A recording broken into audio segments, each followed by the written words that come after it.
Bonjour tout le monde, contente de vous retrouver. Si c'est la première fois que vous joignez à ma chaîne, ben, bienvenue. Je me présente, je m'appelle Steph, passionnée de plantes. C'est ce que j'aborde sur ma chaîne. J'aime partager mes connaissances avec les autres pour que ce soit plus facile de juste entretenir nos plantes, qu'elles soient belles, qu'elles poussent bien. Fait que si c'est le genre de contenu qui vous intéresse, n'hésitez pas à cliquer sur le bouton s'abonner. Je présente des vidéos normalement 2 fois par semaine, le mercredi et le dimanche. Donc aujourd'hui, je voulais vous faire une vidéo un petit peu en lien avec un de mes précédents vidéos, ce que vous me voyez traiter, les cochenilles avec le dead bat que j'ai appelé. Je vais vous marquer le lien de cette vidéo-là dans les commentaires. Mais là, je vais aborder les indésirables plus en général, puis vous donner là, vous partagez moi les trucs que j'utilise pour les combattre, parce que, écoutez, si vous avez des plantes, le moindrement, ou vous en ajoutez de plus en plus à votre collection, même si vous prenez des bonnes précautions, c'est-à-dire mettre la plante en quarantaine quand on la porte à la maison, il y a des fortes chances que vous vous ramassiez un jour ou l'autre, malgré tout, avec des indésirables, que ce soit du moins sérieux, comme les scarides, les moucherons de terreau, ou les tétraniques, ou ce qu'on redoute tous un petit peu, ben, les trips. Il y en a plein d'autres aussi, mais tout ça pour dire que c'est fréquent, ça l'arrive, on peut rien y, ben, pas on peut, non, on peut y faire quelque chose pour s'en débarrasser, mais c'est juste que de réaliser l'importance d'inspecter ses plantes régulièrement, parce que quand on prend le problème d'indésirables à temps, puis qu'il n'y a pas le temps de trop se propager à notre collection, à nos autres plantes, ben plus on a de chances de succès. Là, dans le fond, je vous avais déjà parlé de... je vais commencer avec les moucherons de terreau. Ça peut se développer quand même assez rapidement, là, surtout l'hiver. Ça, dans le fond, ben, la petite mouche, elle va aller pondre dans le terreau ses œufs, qui vont développer des larves qui vont devenir adultes à nouveau. Puis, pour se développer dans le terreau, ils vont aimer un terreau humide. Fait que c'est sûr que de moins arroser va aider à s'en débarrasser. Sinon, moi, ce que j'ai déjà fait, là, j'ai un autre produit que j'utilise, que je vais vous parler un petit peu plus tard. Ce qui fait bien, c'est de vous faire une petite solution d'eau puis de savon noir. Là, je dirais peut-être une cuillère à thé pour 1 litre d'eau. Vous vaporisez ça, le terreau, assidûment, peut-être là 2 fois par semaine. Si vous êtes vraiment assidu, vaporiser cette solution-là, vous allez finir par en venir à bout. Moi, j'avais trouvé que ça avait quand même bien fonctionné. Sinon, ce qui peut être doublé avec cette méthode-là, c'est de saupoudrer de la cannelle sur le dessus du terreau. Après ça, on prend une fourchette ou un petit bâton pour, comme l'amalgamer, mélanger là, au premier pouce de terreau. La cannelle va agir un petit peu comme insecticide, si on veut. Ça va vraiment aider à s'en débarrasser. Attention de vraiment utiliser la cannelle de Ceylan. Bien souvent, ce qu'on achète en épicerie, là, un petit peu à bas prix, là, c'est de la casse, qui est une autre épice qui a pas les mêmes vertus insecticides, là, si on veut, que la cannelle. Sinon, je vais vous parler tout de suite là, du produit que moi j'utilise pour traiter tout. Autant les moucherons de terreau, les trips, les cochenilles. Cependant, il ne fonctionnera pas sur les tétraniques. J'utilise, moi, depuis un certain temps, ça s'appelle ici ProPerm. C'est de la permétrine. Je vais vous mettre le lien dans les commentaires. Ça, j'en ai jamais vu en vente dans les magasins ici. Je le commande sur Amazon. C'est juste là que je l'ai trouvé. Si je me souviens bien, peut-être une quarantaine ou une cinquantaine de dollars, mais écoutez, là, on a 4 gallons, là.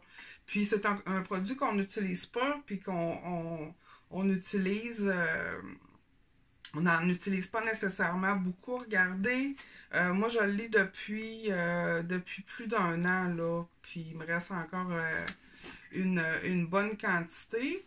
Il y a des précautions à prendre avant que je vous parle de comment j'utilise le produit. Je veux quand même faire une petite mise en garde. Écoutez, faites vos recherches. Je vous suggère de quand même aller lire les précautions à prendre. Là, je ne veux pas entrer dans toutes les précautions à prendre avec la permétrine. C'est quand même un produit qui est pas si toxique, mais il y a quand même des mesures à prendre. Bien sûr, on fait attention quand on vaporise. Moi, ce que je fais, c'est que je traite dans une pièce fermée.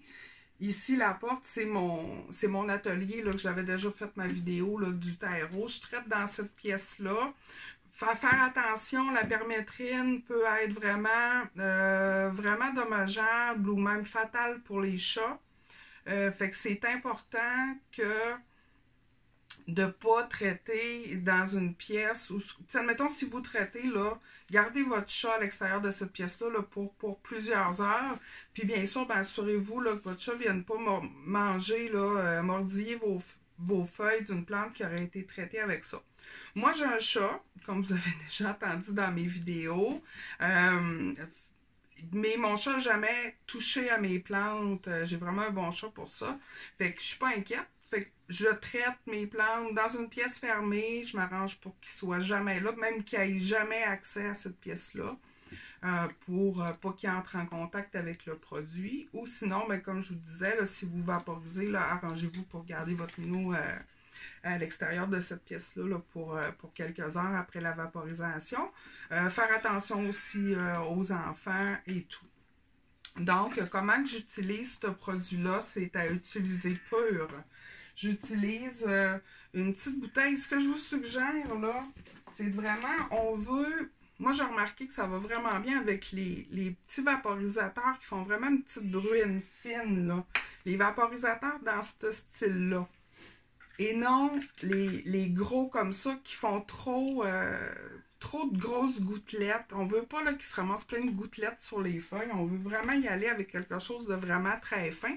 Fait que comme ça aussi, vu que la brune est plus fine, elle va vraiment aller pénétrer là, dans tous les raccoins de la plante. Je vous montre une petite vidéo. Là, ce que je fais, là, c'est que bon, je vaporise le dessus des feuilles bien comme il faut. Après ça, je vire la plante. J'essaie d'y aller de tous les angles, aller d'en vaporiser en dessous des feuilles, puis après ça, ben, je vais vaporiser le dessus du terreau également. Ça, cette manière de faire-là, c'est vraiment pour traiter, OK? Vous avez des traps, vous avez des cochenilles, ça peut faire pour les pucerons aussi. Fait que ça, c'est de la manière de traiter une plante. Puis ça, on va faire ça à peu près une fois par semaine, là, pendant un bon 3 semaines en mode traitement. Si on veut y aller plus en mode préventif, admettons, bon, on a un épisode de traps, on traite de la manière que je viens de vous expliquer pendant un mois.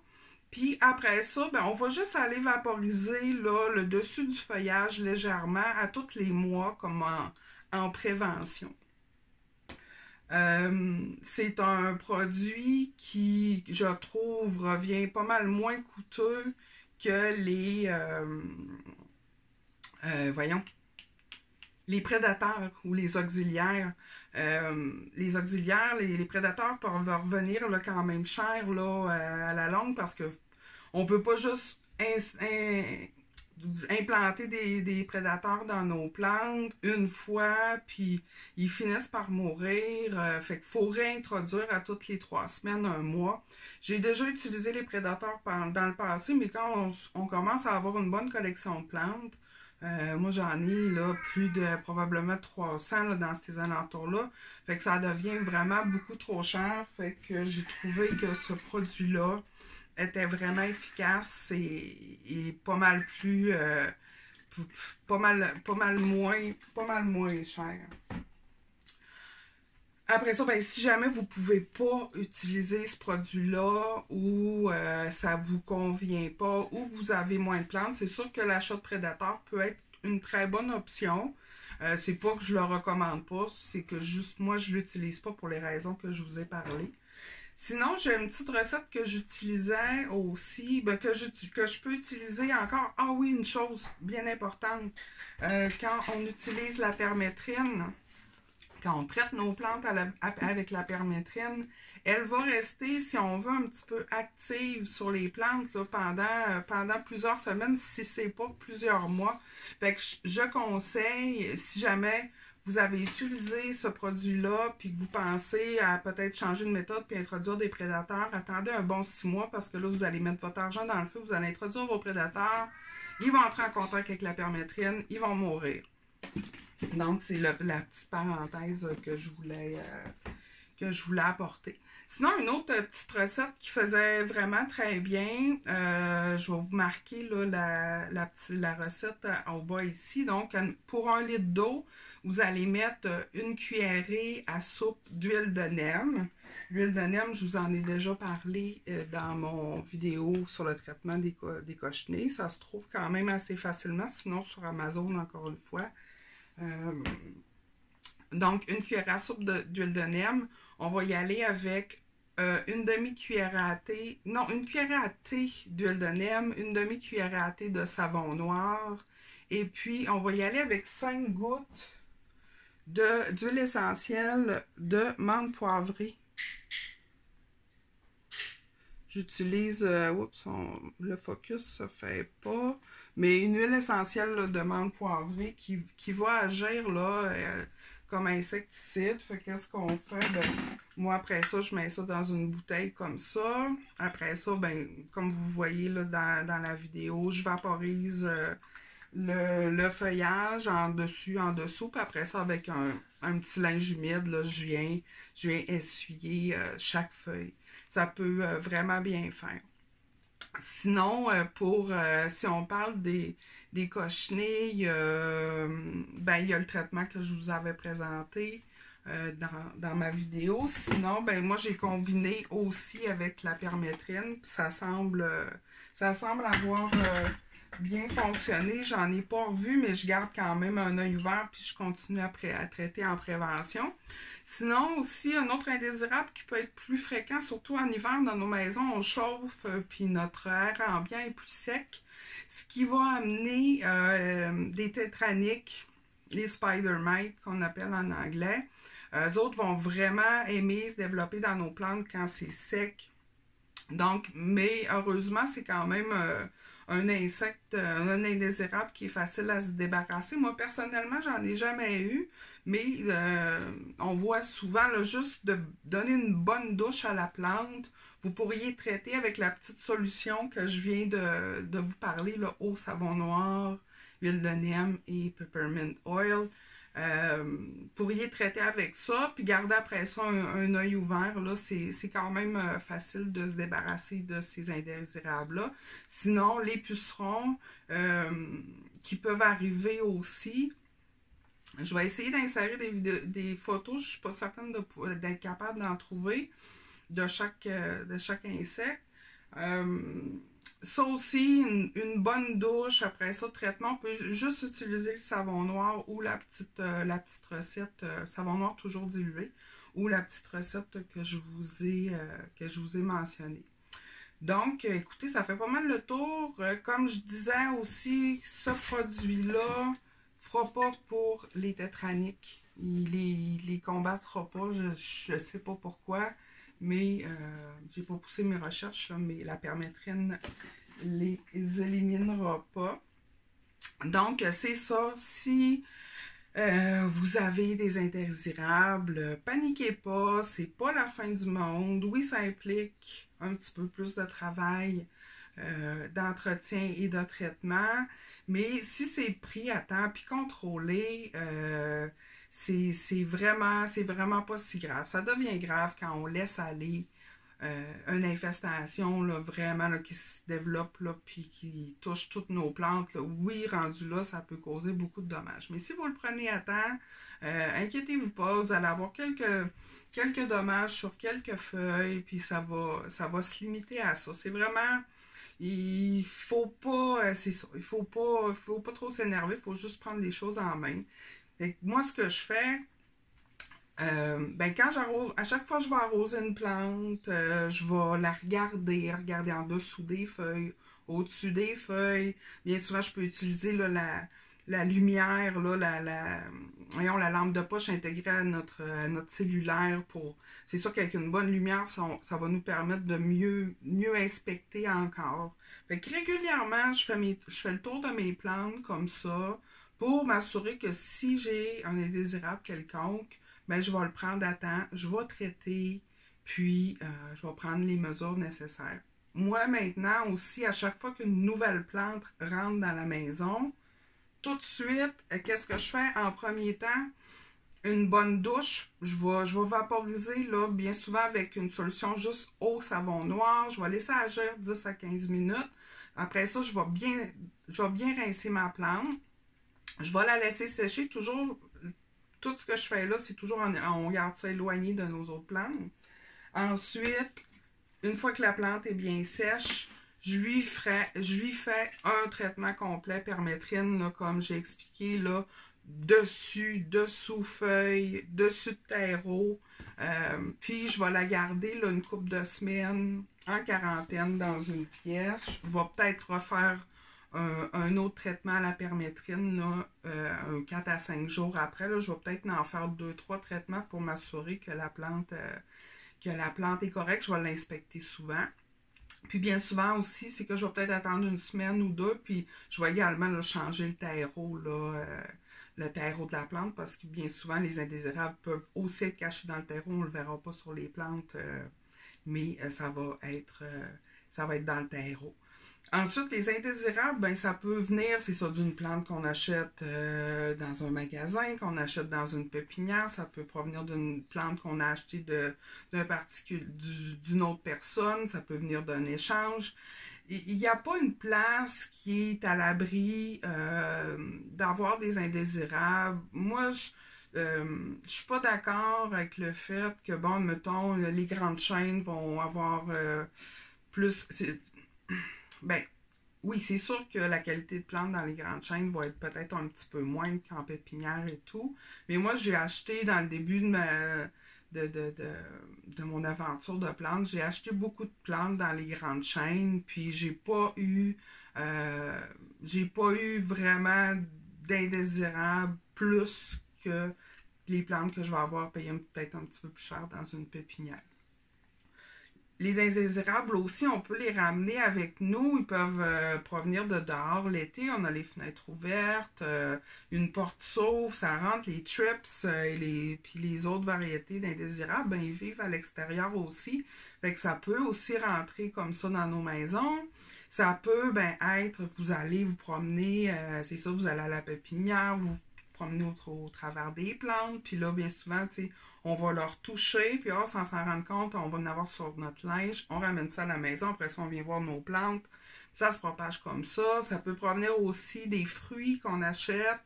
Ça arrive souvent qu'il va y avoir des cochenilles, admettons, sur l'extérieur d'un ananas ou d'autres fruits qu'on achète. Fait que c'est toutes des fois, on se dit, voyons, tu sais, mes plantes, j'ai pas du tout d'indésirable, de où ça peut venir.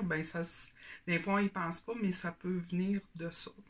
Fait qu'écoutez, c'était un petit complément aux vidéos que je vous ai faites l'autre fois sur les cochenilles. J'espère que, ça vous a peut-être rassuré un petit peu sur la lutte contre les indésirables.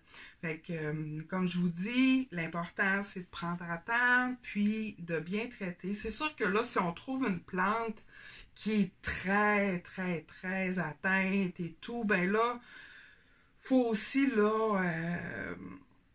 faut aussi savoir, peut-être la jeter, là, puis pas perdre trop d'énergie. Ça, je vous parle vraiment, là, quand c'est pris à temps, bien sûr, on est capable de sauver nos plantes, mais si Si c'est une plante qui a une tonne de trips dedans, là, je vous dis, là, mettez ça à la poubelle, là, à moins que ce soit vraiment une plante que vous tenez absolument. Dans ce cas-là, moi, ce que je suggérerais, là, ça serait carrément là, de tout couper le feuillage, de mettre les racines à nu, de bien traiter, après ça, rempoter, puis écoutez, attendre que la plante, elle va repousser, elle va repartir de zéro, mais perdez pas non plus votre temps avec une plante qui est vraiment beaucoup trop entrepris par quelque sorte d'indésirable que ce soit. Fait que moi, mes trucs, c'est vraiment pour prendre tout à temps, puis ça va bien se passer.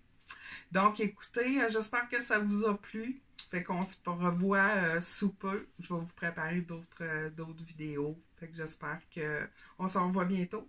Bye tout le monde!